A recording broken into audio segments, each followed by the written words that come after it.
Chipotle is permanently closing their store at Augusta, Maine, where workers last month filed to form Chipotle's first union in the U.S. Workers are rallying outside the store at 5 p.m. today, demanding the company halt its union busting and reopen the store. They're saying they're closing the position permanently because they don't have enough staff. Nothing about profit or loss. Don't have enough staff. All right. I promised you non-mauled fuel, okay? I hate the Democrats. They suck. But we do have one. We have another good one, chat. We have another good one. Mandela Barnes is running for Barnes is running for the Senate in Wisconsin and has just received Bernie Sanders endorsement. God. And there was just a poll where he's up 2% in the head-to-head against Ron Johnson, one of the most right-wing directly involved with the January 6th coup, by the way. And I can say right now, and what I'm enjoying tremendously is, as a son of a public school teacher and a UAW assembly line worker, the other Mandela knows the struggles of the working class. His agenda advances the interests of working families, not the billionaire class. I'm proud to endorse Mandela for the U.S. Senate in Wisconsin. Let's fucking go. And Mandela is smart. Bernie's popular in Wisconsin, and so he's taking the endorsement and running with it. So you have Wisconsin, a state that Hillary lost, and you'll have Pennsylvania, a state Hillary lost, and they're both going with progressive fucking candidates. Both lieutenant governors, both progressive. Now, I'm not in Wisconsin, so I don't know him personally, right? I know John, but this is some hype, man. This is some fucking hype. If they can pull it off, that would significantly pull the party to the left in the Senate. The problem is that I just don't think the Dems can hold the House or get it back, quite frankly. As great as this is, let's be honest, there's a good chance the Wisconsin GOP will just win by throwing out votes for Barnes. Thankfully, there's a Democratic governor who can gum things up. And one of my favorite things, the reason why I wanted to bring this attention to you, obviously, anytime there's a Senate candidate that could get in a Bernie Sanders endorsement and accept it, that's a very good sign.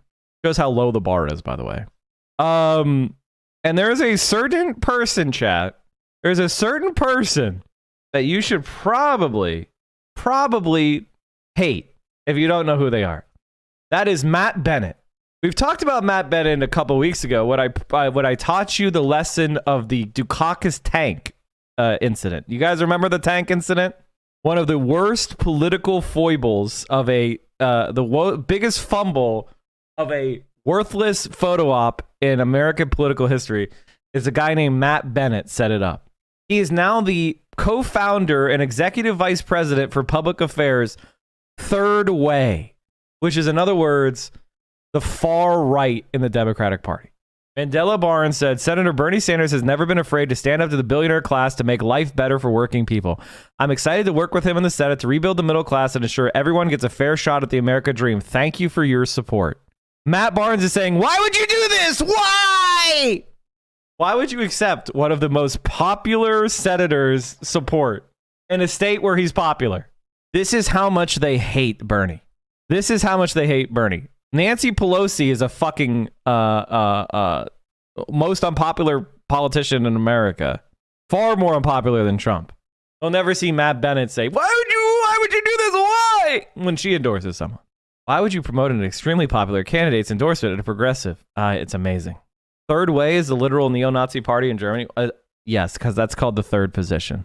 Fascism is the third position between socialism and capitalism. They call it the third positionism. Another way of saying fascist. It's weird that the corporate Third Way called themselves Third Way, huh? It's almost like centrists are very similar to fascists. Neoliberalism is fascism in slow motion. Exactly. So these are pretty fun stories, chat. Pretty exciting stuff. Can we just legally name Bannon as the Weasel? Feeling the burn for Bernie 2024. Let's fucking go. Bernie 2024. Hasan sniped Tucker's whole delivery. All right, hold on. Let me see if I can find it. Do you have the Hasan clip? Do you have a Hasan clip to show me so we can compare and contrast? Because this was one of those things where I was like, holy shit, people are legitimately fucking stupid. If you want to protest in D.C., you can protest like AOC, everyone's favorite liberal media darling. This radical revolutionary communist was arrested, or at least she made it seem like she was arrested.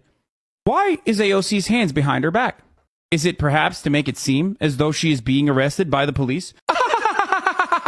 Later. So today, several of the feistier members of Congress, that would include Sandy Cortez and Ilhan Omar, both famous on Instagram, decided to block traffic in front of the Supreme Court because girl power means blocking traffic.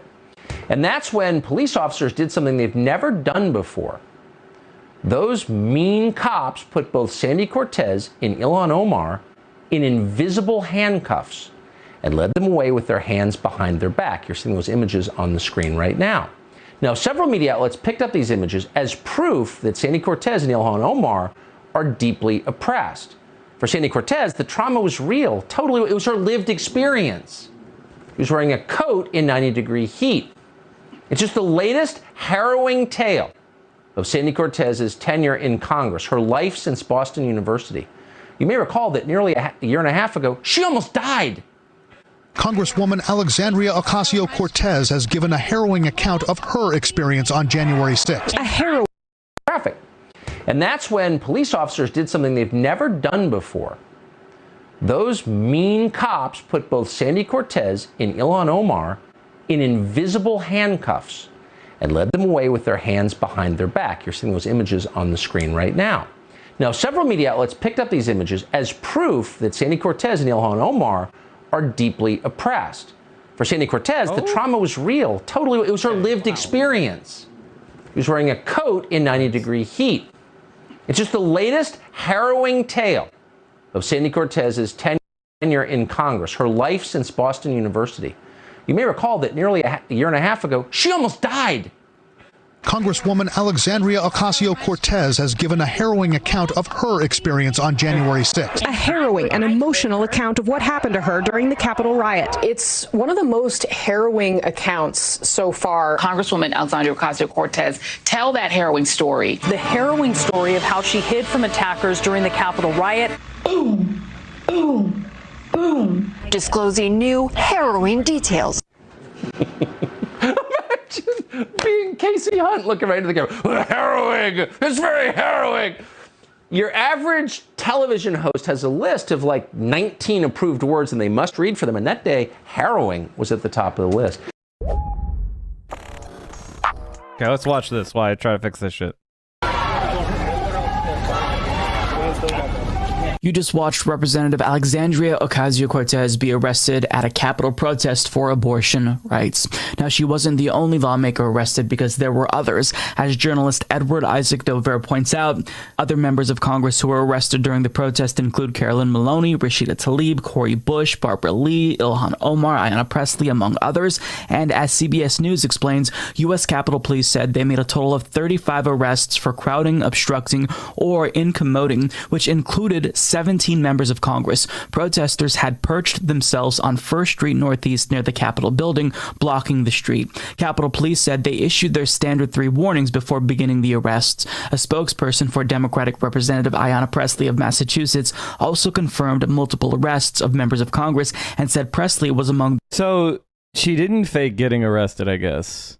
Let me see if I can find you the tweet that I saw that was just like, what is wrong? Like, my brain had one of those moments where it was like, oh, we're fucked.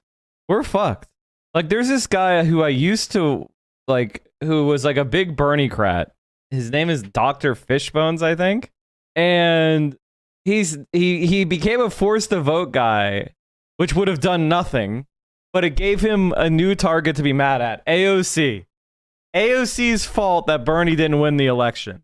And now every single post is his pinned tweet is AOC talking to Biden and saying do student loan debt.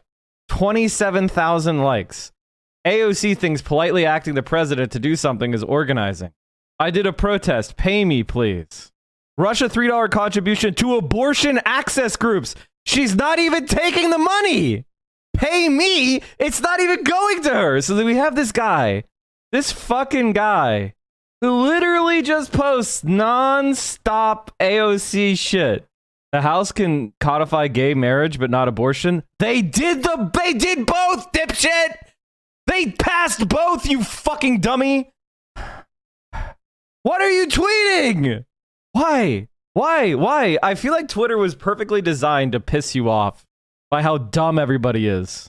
Like, I think legitimately reading Twitter makes you into a kind of like hardcore Marxist-Leninist Vanguard Party, gulags are good guy. Like, I think that's what happens to your brain, is you become full-blown like, I will not apologize for the terror if you read Twitter.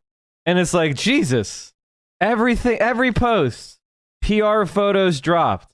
They were arrested.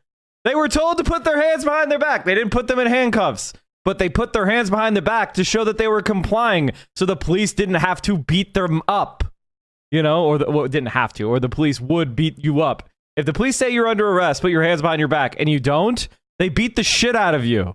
Like I don't know if you've never been arrested, buddy, but like, come on, man.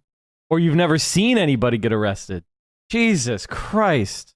Ilhan Omar faked being handcuffed too. No, she didn't. They put their hands behind their back. That's different than being handcuffed. And these motherfuckers, now they post a right-wing meme where AOC went to the border camps and she saw children in cages. And they had a picture of her being emotional. And they're spreading the idea that she faked it. She faked being emotional seeing children in the cages because there was a different angle of her later where she's not emotional. What? These people are fucking insane. Also, notice this is all about authenticity, right? This is all about authenticity. This is mindless fascism, by the way. This is a fascist aesthetic. This is why Jimmy Dore is becoming a fascist, because if all your politics is aesthetics, and it's not based on dialectical materialism, if it's not based on an analysis of politics that has an ordered reason, you become a fucking fascist. This is unbelievable how brain dead this is. Like, legitimately, this is the most brain dead. This is the thing that scares me the most, actually. Like, I don't usually feel like scared about shit, but watching somebody who used to be a hardcore Bernie-crat posting nonstop hate comments about AOC and Ilhan as they get arrested for protesting outside the Supreme Court and this is where they get the dopamine. 20,000 likes. AOC pretended to be arrested and handcuffed is the most AOC moment of her career. What? You are a fucking psyop. So AOC was actually arrested. I don't know. Seems like a good example to set when many millions of young supporters are looking to you for guidance in a major crisis. Hope it inspires more. More theater. Legitimately. Chat, I'm gonna get banned. I'm about to take a 30-day ban. I'm about to take a perma. This is why infighting feels so good, because destroying this motherfucker would be more pleasurable than anything. Legitimate enemy in our own ranks. I'm about to take a fucking humongo ban. Telling you exactly what I think of this guy. Jesus Christ, this is stupid! What's that movie where they're in a pizza parlor and it's run by a bunch of racist Italians? It's a Spike Lee film. And then the city, like, there's like a riot because it starts over like some dumbass argument that happens. Do the right thing. Thank you. I don't know if it's the weather or how all my shit got lost or what. And this stupidity. Holy fucking hell. Yeah, do the right thing. Yeah. Holy shit. You could say that about a lot of civil disobedience actions by labor unions. Doesn't discredit or invalidate them. The point is to do something dramatic to reach millions with news reports, show that militancy is urgently needed, and inspire others to do the same.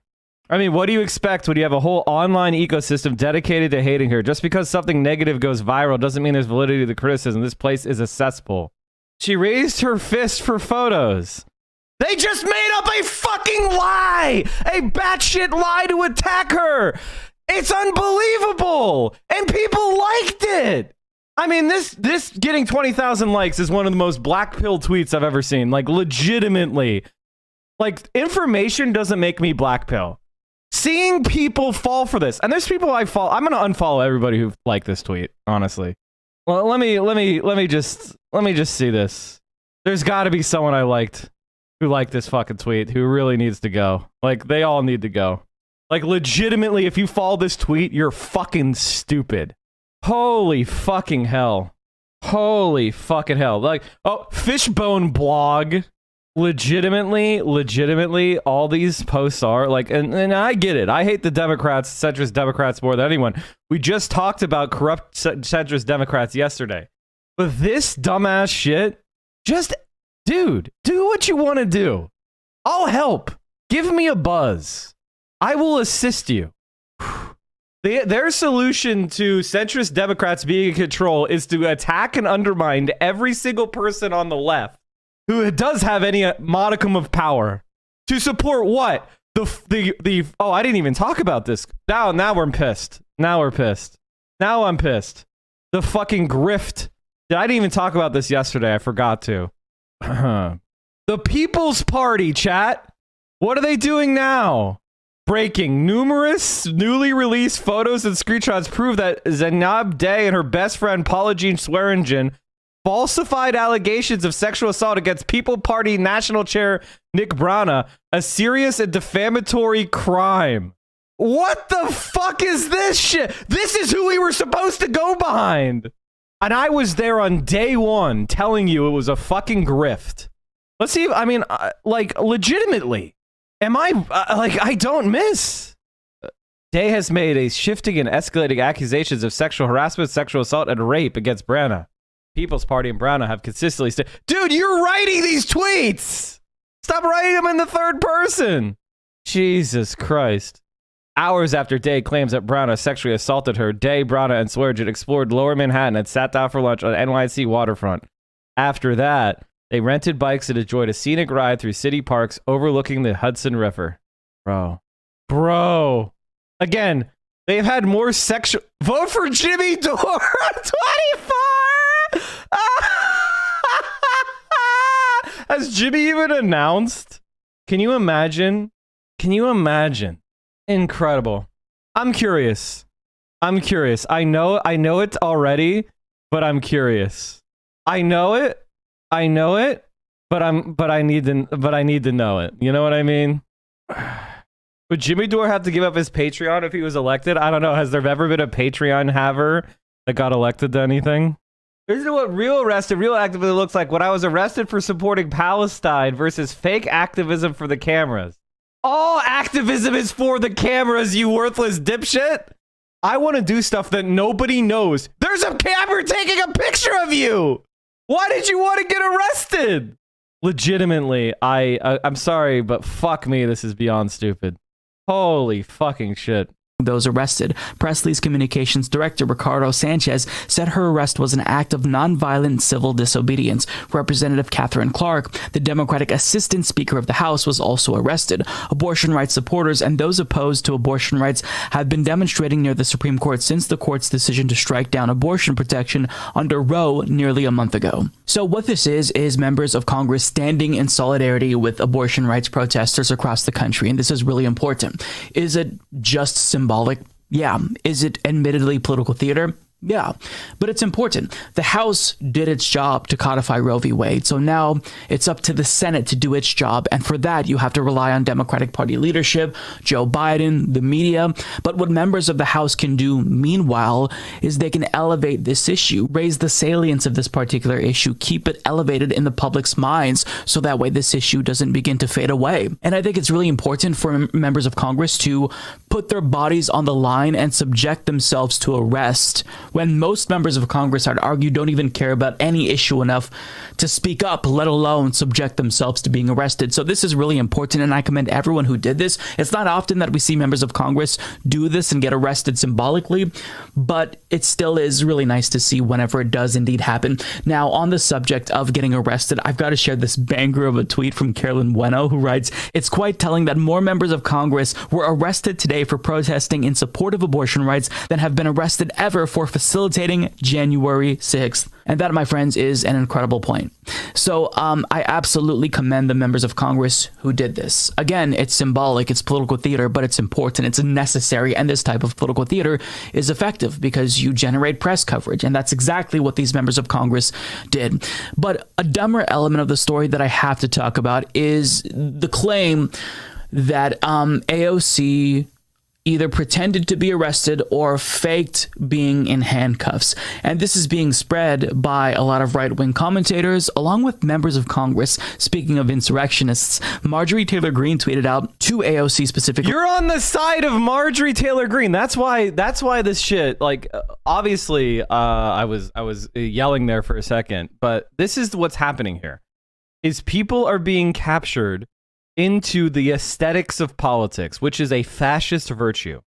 And if you don't have an understanding of, if you just think society is a bunch of various people doing good or bad things based on individual virtue, you're going to become a fascist. That's why liberals always end up siding with fascism, because they are into the aesthetics of politics. They're into the optics of politics. They are into the, oh, it's the messaging. It's the communication. It's the aesthetics. That's not what makes politics politics. Politics is interests struggling against other interests. It's classes versus classes. It's the individual interests of each subgroup of each class conflicting with one another. That's what it is. If you're going there, AOC bad because she inauthentically faked wearing handcuffs, which she did not do, by the way. This is just a made-up story to sell you a lie that what? AOC is inauthentic. AOC, you can't trust her. AOC, you can't believe her. That's what it's about. And that's why Marjorie Taylor Greene jumped onto this, because AOC being a movement leader who goes and puts her own ass on the line, that's good. That's really good. So we have to do everything we can to discredit that and actually put her on defense. She got arrested and she was put on defense, not for the fact of being arrested, but that she faked being arrested, but she didn't. This is why the rhetoric of cringe turns into fascist shit. Oh, 100%. That's their strongest move. The entire Gamergate, the anti-SJW shit, it's all about the aesthetics of cringe. It's all about the aesthetics of the person making the argument, not the argument being made. They find plain-looking or interesting-looking individuals having an emotional outburst, and they make it safe for what amounts to shut-in incels to virtually bully someone. You faked being handcuffed for your photo op today as Cat Police warned you 3 times to get off the street when you were arrested so you would stop playing in traffic. Abortion is legal up to 24 weeks in Minnesota. You're protesting nothing. You're a liar. Abortion is not legal up to 24 weeks in the entire country, you fucking worthless clod. People care about the entire country. Shut up. Quote, you faked being handcuffed for your photo op today as Capitol Police warned you 3 times to get out of the street. Then you were arrested so you would stop playing in traffic. Abortion is legal up to 24 weeks in Minnesota. You're protesting nothing. You're a liar. You also have GOP figures like Terrence Williams and Steven Crowder sharing a video where AOC is ostensibly pretending to be handcuffed. Now, this accusation is also being lobbed at Ilhan Omar as well, but there's a very simple explanation for this. But for clarity's sake, let's see the video that they're all referring to.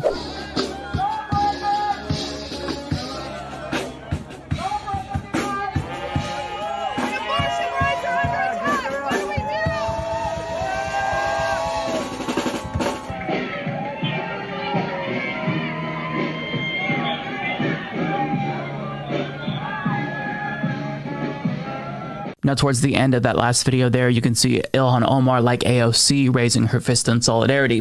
Now, conservatives are claiming that they were faking being in handcuffs. Except the explanation is that they were not faking being in handcuffs. Let me ask you this. If somebody wanted to pretend as if they were in handcuffs, would they literally raise their fucking fist in solidarity? Did they forget? And they were like, oh, sorry, I forgot I'm supposed to be pretending to be handcuffed. Is that really what happened? Not just with AOC, but with Ilhan Omar and also Andy Levin, who raised his fist in solidarity as well while trying to keep his hands behind his back for the most part. Is that really what you think is happening? That they were faking being in handcuffs? What's the more likely explanation? They weren't handcuffs, and officers just told them to keep their hands behind their backs, knowing that this was a symbolic protest, and they complied. Now, there's also some conspiracy mongers who are claiming that they weren't actually arrested, but you saw the video, they were being arrested. So I just feel like this is nothing more than another transparent attempt by conservatives to distract you from the substance. They don't want you to talk about abortion rights because they lose on this particular issue because the American people disagree with them. So what they do is they distract. They concoct conspiracy theories. So we focus on that rather than the substance, rather than the message that these members of Congress are actually trying to spread. And it's funny that they always fixate on AOC and Ilhan Omar, but not necessarily other members of Congress like Andy Levin, probably because AOC and Ilhan Omar are members of Congress who are the most effective messengers. But this is like the go-to in the GOP playbook, right? When we learned about the leaked draft opinion for Dobbs, conservatives weren't talking about abortion. They were feigning outrage over the leak itself. So this is what they like to do. Distract, but don't buy into it. We don't have to play their games. Talk about the substance. Don't let the message be lost. What these members of Congress are doing is they're talking about the importance of women controlling their own bodies, women having the right to reproductive health care. And members of Congress, GOP propagandists can try to distract, but they only make themselves look dumber. Like if you genuinely believe that they were faking being in handcuffs while they simultaneously raise their fists in solidarity, that doesn't say anything about AOC. It speaks to you and your intelligence level and how fucking stupid and dense you are. So these members of Congress are doing an important thing by keeping this elevated, keeping this high in the public's minds, because this matters. Are you watching the stream unsubbed? You're making income inequality worse. You are doing anti-praxis. We are the only Twitch stream that will not accept scam advertisers, and I will never fuck you over by selling you crap.